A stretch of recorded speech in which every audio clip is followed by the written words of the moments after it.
Now, the health world is one of a very taxing world, if you ask me.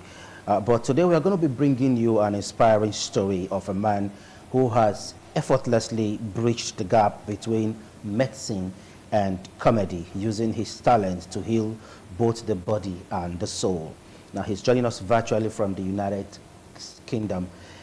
He's in person of Dr. Herin Okodaso, popularly known as MC Okomama, a Nigerian-born medical doctor who is very gifted in the entertainment world. Dr. Okodaso has captivated audiences around the world with a unique blend of humor and healing. Now, his journey from the consulting room to the comedy stage is a testament of his passion, resilience, and unwavering commitment to bringing joy and hope to people. Now we'll be diving into his inspiring story.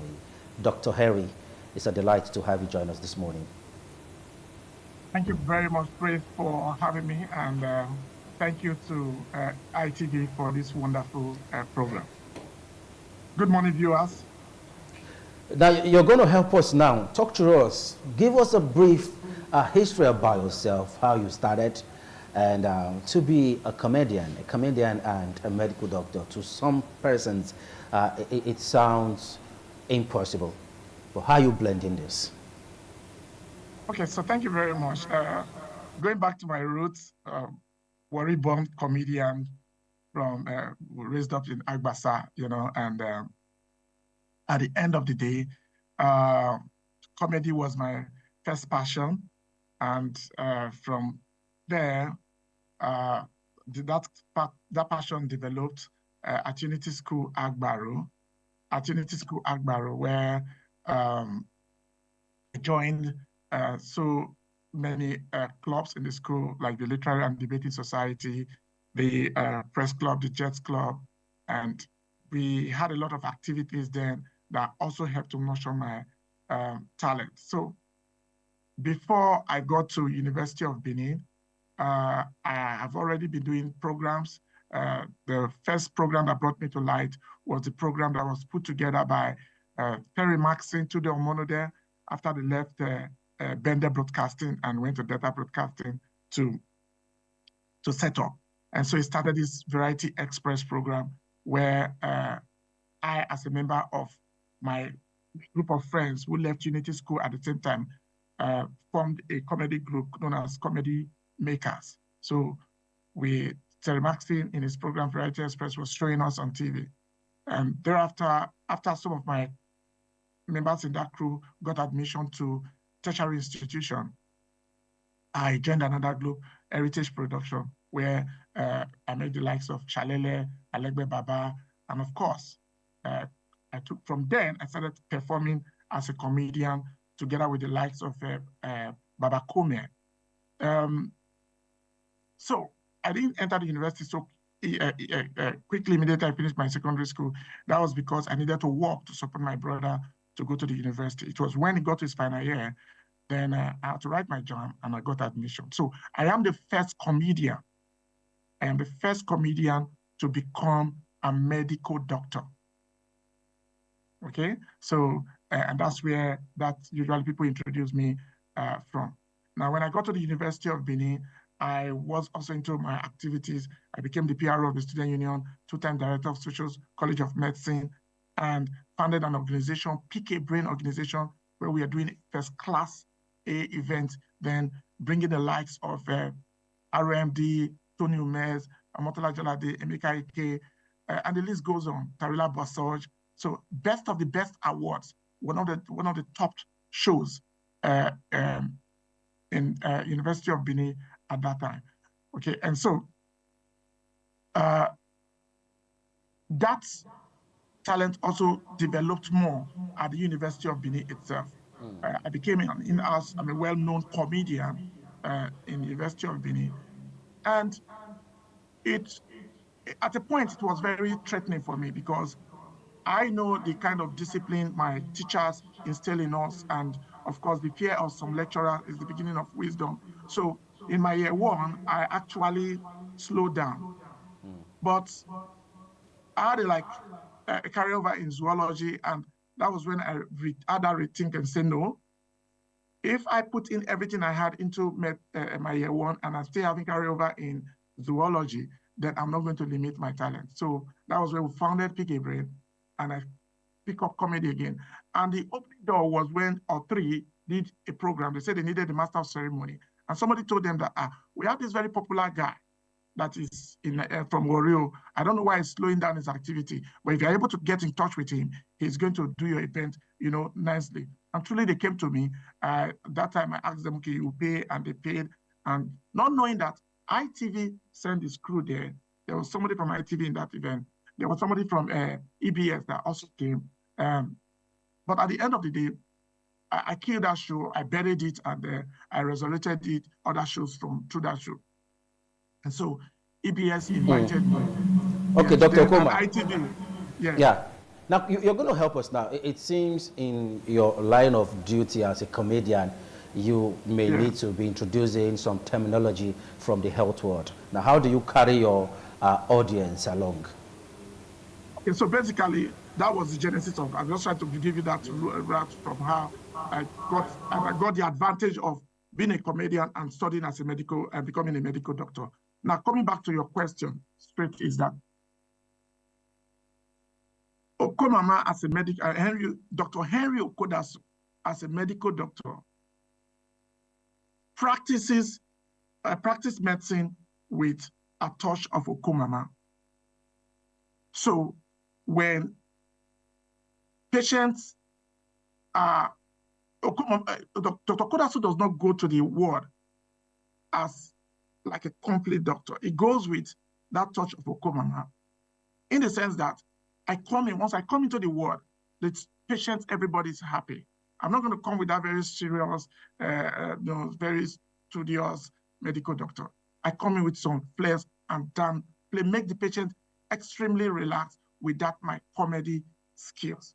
So terminologies that ordinarily will be scary to patients, I will comically break it down and make them understand in a more comical and more relaxed way. And so all my patients are always very comfortable with me, except for the ones I handled when I was in the University of Benin teaching hospital doing my residency in pathology. And so, of course, those patients, they will not relate to you. You only relate to them. Okay? So, yes. All right, we would like to manage our time, Dr. Herring. Yeah. Now, quickly, do people take you serious when they meet you at first, meet you as Okomama, then probably after seeing you on stage as a performing artist, then I get to the consulting room and boom, Dr. Harry Okodasu is seated in front of me. Do they take you serious? Usually not, because especially those that knew me as a comedian, okay? But after 1 or 2 minutes at the end of that consulting session, they go home happier. So, and some will tell me that, oh, my brother, I don't know, say you good like this. So. And some, after treatment and all that, Dr. Komama, you are good. I mean, medically, you are sound. And so, I mean, my colleagues and other people, staff of the Central Hospital Agbo, Central Hospital Wari, Central Hospital Saple, and some of the private hospitals that I've worked in the past, they could attest to that fact that most patients will want to see Dr. Okomama because it's double therapy. It's double therapy. There's no way you come to see me and you don't get double therapy. You first of all get the healing. How have your journey to UK influenced your career as a medical doctor and also impact your talent as a comedian? It has been a very challenging one. UK is not my first stop. I've been all over. Entertainment has taken me to the United States, taken me to the Caribbean, has taken me around the world, to Europe and all that. Practicing and also being a medical educator as well. In terms of my impact, it has actually helped me. It has helped me in the sense that I feel more relaxed to interface with people.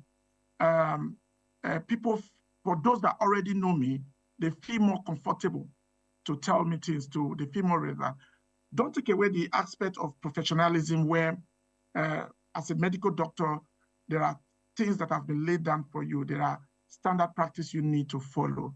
But what Okomama brings in is the icing, the flair, you know, what we ordinary tension patient or even tension my colleagues, you know, Okomama comes and dazzle it with some form of comedy, and there's a kind of relaxed atmosphere. So all over the world, from Nigeria to the Caribbean to Europe and even in the United States, I mean in the United Kingdom, it has been awesome. So it has been a blend of humor, comic relief, humor, and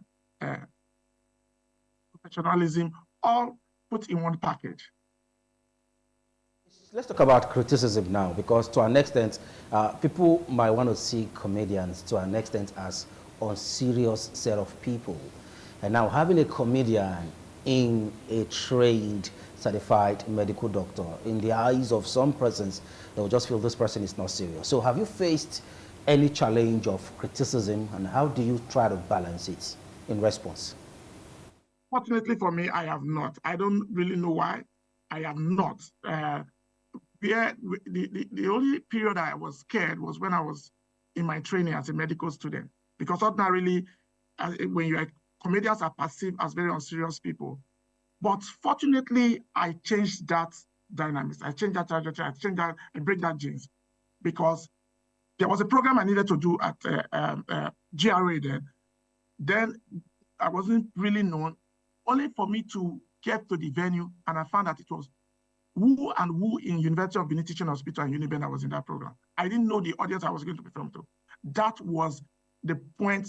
That was a very serious decision I needed to make. At the point, I wanted to refund the money to the people that invited me to anchor that event. But of course, I already used the money, and I needed the money to pursue my academic career. So, and I was expecting the balance to also move on. So I took that decision and said, I either break or bend here. Luckily for me, I killed that event. I buried the event. During work round the following day, one of the professors who attended that event was passing, and he saw me and said, were you the one that did a program on Saturday? And before I said, my classmates said, yeah, so he's a comedian. And the professor told the consultant that was taking us that this guy is really, really, really smart. And he killed all of us. He almost broke our ribs. And from there, that opened the door. Most consultants, all medical events, they want to have me anchor it and all that. So fortunately for me, for my patients, I have never seen that, okay? I have not. The only one situation, and I think the patient father, I don't know what was wrong with him psychologically, but God in his infinite mercy also rescued me, because I was attending to a dialysis patient, and I closed and handed over to my colleague. So I left without the father knowing that I left. So the father, 2 days later, the next day the patient passed. So the father thought that because I was the first person, that was the first time I was attending to the patient, and he knew I was a comedian, he thought, oh, I did the wrong thing. Unknowing to him, he didn't know that it was the same doctor that was attending to that same daughters of his that actually dialyzed the patient and took control of the patient. And by the way, it's chronic kidney disease, and anything could have happened. So my colleague did what he needed to do, but the man pointed his accusing finger at me. But at the end of the day, himself and his crew and they came to apologize, because in fact, they apologized profusely to me for the action they took. I think that was the only incident where a patient relative thought that because I was a comedian, I attended to that patient. And away from the criticism and challenges you actually face, according to you just had one, and thank God you were exonerated. But we'll be returning back after this break. However, this is the question I wanted to put in mind. In your bid to kill and resurrect event, like you have been saying, you're going to tell us how you have been able to help a patient come out of their situation with your ability to kill and resurrect events, and also do proper consultation that will lead to a total recovery of your patient. But that will be right after this break, Dr. Okomama. TMI, every opinion counts. All right, welcome from that break. If you're just joining us, still this morning on ITV, and we've been having a beautiful conversation with Dr. Herin Okodaso, also known as MC or Dr. Okomama. He's a comedian and a medical doctor, blending wellness and with, of course, a little bit of entertainment. He's joining us from UK. Thank you very much, Dr. Okomama, for standing by. Thank you very much, Praise. I wanted you to respond and walk us through. Give us an insight or an example of how you were able to, according to you, resurrect and give life to people with your comical skill while delivering your primary assignments as a medical doctor. Thank you very much, Praise. You cannot give what you don't have. Okay, so that's innate ability to be spontaneous. Would definitely was one way for me to blend medicine and healing and comedy, infusing it into the life of patients. And so this is how it goes. Some treatments, first of all, laughter is a therapy, okay? And once you understand that, because it takes more muscle for you to sprint than for you to laugh. So you are always more relaxed. Once you understand that, once I have that, and that, it's not only knowing, a lot of people might know that, but at what point do you inject that in the life of a patient or in any patient you are attending to? So the medical knowledge will be there, the skills will be there, but I have that ability to just infuse in. I know when there is retention, and so timing is key here. Okay, the timing also helps to either resurrect the patient, make the patient more relaxed. The most appropriate time to use, that is also this key. Besides, not all illnesses or diseases need medication. Okay, some just need to be reassured. And so if you have that ability of talking and also having that ability to know the most appropriate time to throw in something to relieve that patient, a lot of people might think they have it. But if you might intend to do what is right at that point or say something to dazzle the situation, if the timing is not right, and what you're trying to do in terms of the kind of comic relief you are trying to drop for that patient, if it's not appropriate, then you tilt the patient to the opposite direction. Okay. They live there. Timing. Yeah. Okay, just land so timing is key. Okay, timing is key. All right, now talking about timing, Dr. Okomama, I'm just trying to wrap up in a jiffy. Talking about timing, how long have you been in this business? While we went on that break, someone just hinted me that you are in our local palace. You are one of the old tele as far as comedy is concerned. And the person was just hinting me that you should be at the same par with people like Alibaba. But how long have you been in the business? Just help us with that information. Comedy-wise, well over 30 years. And it's straightforward. After Baba Kome in Warri, so for those that know Baba Kome, I was the next comedian that was, together with Alegbe Baba, we were involved. When I was doing comedy in Uniben, most of my friends now, my basket was a musician then. So we started like really comedy, okay? Ali Baba is my boss. It's was well ahead of me. So I can't rank myself with Ali Baba because of course it's our king. And he actually created this platform like everybody knows already. But if I have to go back to when I started comedy commercially, it's about 30 years, to be quite frank, if not more, maybe 31 years. About 30 years. Are you retiring in a way anytime soon so that you can face your profession as a medical doctor? How now, Praise? How?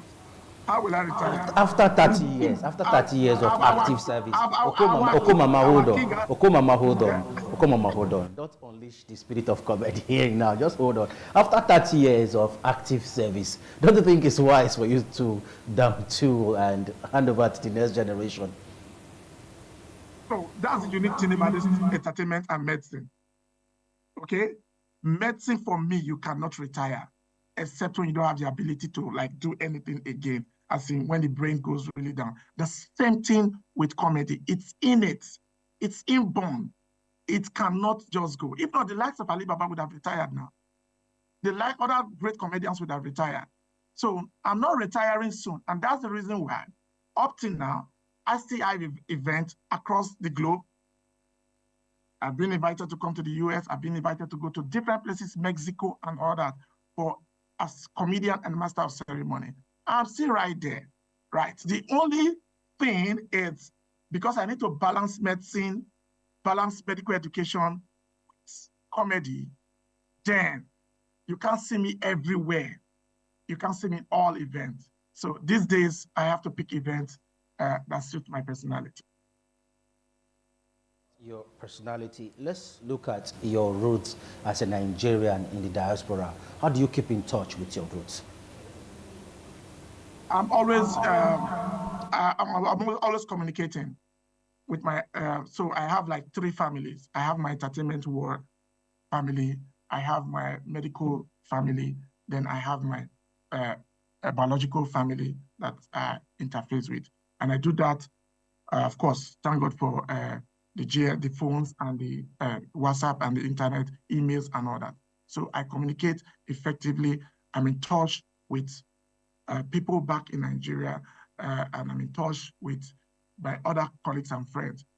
And I really want to thank God for social capital, because there's no part of this world that I don't know people and people don't know me, either by way of medical practice or colleagues in the medical school, or by way of the fact that people that graduated so many years and all the universities I have gone to perform and all the places. So you have a lot of Nigerians and other people in diaspora. And when I came abroad, I thought it would be challenging for me. But once you have the skills and you know how to maneuver your craft, you will be able to pull through any part of the world. And that's what God has been helping me to do.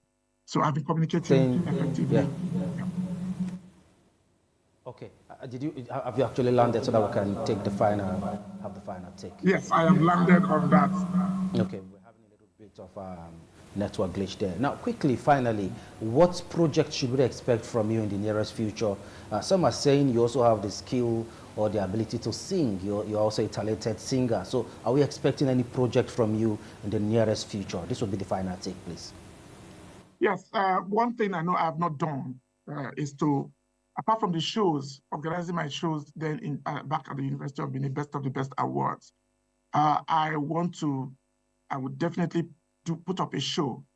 The place, the venue, I've not determined yet, but in the near future, I've putting up a show. I've already started a show here in the United Kingdom called Comedy Conversion.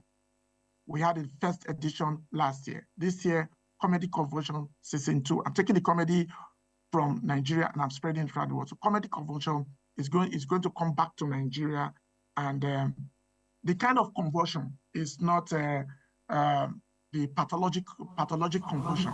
Okay, it's what I personally tag the social conversion. So you laugh to that extent where you begin to have some form of seizures, yes. And so that is the whole idea of the show, that will make you, we want to really make you to be more happier that you came and more happier that you've ever been when you attend the show Comedy Conversion. Okay. Thank you very much, Dr. Okomama. We hope you have a lot of medical experts with you on ground, so that as your guests or the audience are conversing comically, in case some of them have serious medical issues, they will not go into full conversion, Dr. Okomama. So, certainly, it's a blend of everybody.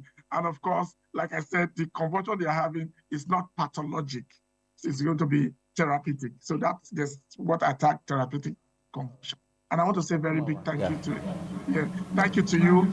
Special regards to my friend. I know I have a lot of friends in ITV, but the Duke himself, Sonny Duke Okosu, my special regards to him. Your message. Thank you very much, Okomama. We appreciate it. We'd like to have you again on the show in the nearest future. Anytime, anytime. Right. Thank you for having me. Thank you, Prince. Anytime.